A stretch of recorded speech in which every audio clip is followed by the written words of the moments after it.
75 వసంతాల రాజసం నారా చంద్రబాబు నాయుడు. ముందు చూపు ముందడుగు, ఇది చంద్రబాబు నాయుడు గారి స్టైల్. భవిష్యత్తును ఆయన ముందుగానే చూస్తారు. ఆయన చూసిన బంగారు బాటలో ప్రజలతో ముందడుగు వేయిస్తారు. నారేవారిపల్లె అనే చిన్న గ్రామంలో 1950 ఏప్రిల్ 20వ తేదీన అమ్మనమ్మ ఖర్జూర నాయుడు దంపతులకు జన్మించారు చంద్రబాబు. 28 ఏళ్ల వయసులోనే చంద్రగిరి నుంచి పోటీ చేసి గెలిచి మంత్రి అయ్యారు. 1984లో ఎన్టీఆర్ ప్రభుత్వాన్ని రాజకీయ ప్రత్యర్థులు అప్రజాస్వామికంగా కూల్చివేస్తున్నప్పుడు చంద్రబాబు గారి సారథ్యంలో జరిపిన ప్రజాస్వామ్య పరిరక్షణోద్యమం చారిత్రాత్మకం. తెలుగుదేశం పార్టీ ప్రధాన కార్యదర్శిగా పటిష్టమైన పార్టీ యంత్రాంగాన్ని నిర్మించారు. 1995 సెప్టెంబర్ 1న ఉమ్మడి ఆంధ్రప్రదేశ్ ముఖ్యమంత్రిగా బాధ్యతలు స్వీకరించి తెలుగునాట ఒక సరికొత్త శకానికి నాంది పలికారు. దేశంలోనే మొట్టమొదటిసారిగా ఈ గవర్నెన్స్ కు నాంది పలికారు. ఆంధ్రప్రదేశ్ విజన్ 2020 పేరుతో దార్శనిక పత్రం విడుదల చేసి ఐటీ రంగానికి తెలుగునాట సైబరాబాద్ పేరిట ఒక నగరమే నిర్మించి ఇచ్చారు. బిల్ గేట్స్ ప్రశంస అందుకున్నారు. ఐటీ రంగంతో పాటు నేడు హైదరాబాద్ కు తలమానికంగా ఉన్న ఫైనాన్షియల్ డిస్ట్రిక్ట్, బీమా రంగ నియంత్రణ సంస్థ IRDA, Indian school of business, Shamshabad అంతర్జాతీయ విమానాశ్రయం వంటివి ఎన్నో చంద్రబాబు కృషికి దార్శనికతకు నిదర్శనాలు. అమెరికా మాజీ అధ్యక్షుడు బిల్ క్లింటన్ ను ఆకర్షించేలా డ్వాక్రా సంఘాల రూపకల్పన చేసి మహిళా సాధికారతను సాధించారు. ఇటు ముఖ్యమంత్రిగా విభిన్నమైన అభివృద్ధికర పాలన తెలుగు ప్రజలకు అందిస్తూనే దేశ రాజకీయాల్లో తనదైన పాత్ర పోషించారు చంద్రబాబు.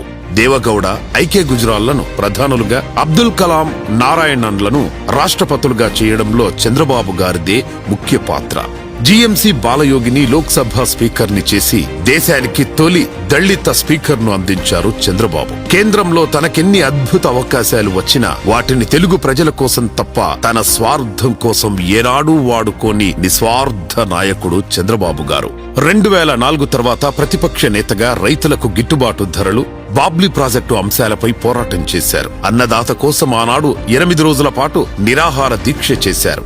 అక్టోబర్ 2, 2012 నుండి ఏప్రిల్ 27, 2013 వరకు వస్తున్నాం మీకోసం అంటూ 63 సంవత్సరాల వయసులో 208 రోజుల పాటు 2817 కిలోమీటర్ల చారిత్రాత్మక పాదయాత్ర చేశారు. 2014లో నవ్యాంధ్ర ముఖ్యమంత్రిగా బాధ్యతలు చేపట్టి ఆర్థిక కష్టాల్లో ఉన్న రాష్ట్రాన్ని అభివృద్ధి పదంలో నడిపిన తీరు నభూతో నా భవిష్యతి. పట్టిసీమ, పోలవరం, ప్రజా రాజధాని అమరావతి నిర్మాణాలు అన్నీ సంచలనాలే. 2009 నుంచి 2024 మధ్య మళ్లీ ప్రతిపక్ష నాయకుడిగా విధ్వంసకర వైసీపీ పాలనపై అలుపెరగని పోరాటం చేశారు. టీడీపీ అధినేతగా పార్టీ కార్యకర్తలను కాపాడుకుంటూ ప్రాణత్యాగం చేసిన కార్యకర్తల పాడే మోసి పార్టీ శ్రేణుల్లో ధైర్యం నింపారు. మరోవైపు వైసీపీ ప్రభుత్వ పీడితులైన ప్రజలకు అండగా నిలిచారు. ఫలితంగా నిండు సభలో అవమానాలు ఎదుర్కొన్నారు. చేయని నేరానికి జైలుకు వెళ్లి దుర్మార్గుల పగను భరించారు. చివరకు ఆయన సంకల్పమే గెలిచింది. ప్రజలకు చారిత్రాత్మక విజయాన్ని అందించి మాకు మీ నాయకత్వమే కావాలి అన్నారు. చంద్రబాబు గారు చేసే పోరాటంలో శత్రువులు మారుతుంటారు తప్ప ఆయన పోరాటం ఆగదు. ఇప్పుడు ఆయన P4 పేరిట పేదరిక నిర్మూలనకై పోరాడుతున్నారు. స్వర్ణాంధ్ర సాధించేందుకు రాష్ట్ర సమస్యలపై పోరాడుతున్నారు. ఇటువంటి నిరంతర శ్రమ, నిత్య పోరాటం అనితర సాధ్యం. ఈరోజు తెలుగు జాతి నిండు వెలుగు. నారా చంద్రబాబు నాయుడు గారి పుట్టినరోజు. 75 వసంతాల నవయువకుడికి జన్మదిన శుభాకాంక్షలు. ఓ అద్భుత నాయకుడా, తెలుగు ప్రజల ఆత్మబంధువా, శతమానం భవతి.